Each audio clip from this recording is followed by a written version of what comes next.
বিশ্ব champion Argentina কি সত্যিই ফেভারিট, নাকি এবারের বিশ্বকাপে অপেক্ষা করছে নতুন চমক?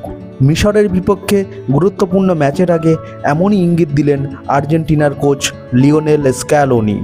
আজ শেষ 16ই মিশরের মুখোমুখি হবে ডিফেন্ডিং চ্যাম্পিয়ন আর্জেন্টিনা।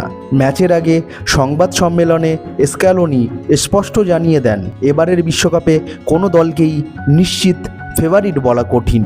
তার মতে আগের বিশ্বকাপগুলোর মতো এবার কোনো দল শুরু থেকেই অন্যদের চেয়ে অনেক এগিয়ে নেই।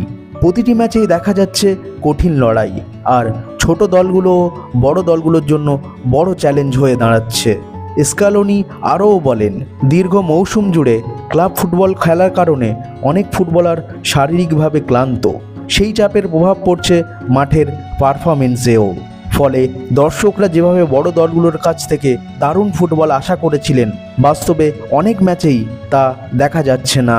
তবে তিনি বিশ্বাস করেন, নকআউট পর্বে প্রতিটি ম্যাচই নতুন পরীক্ষা। তাই মিশরের বিপক্ষেও আর্জেন্টিনাকে নিজেদের সেরাটা খেলেই জয়ের জন্য লড়তে হবে।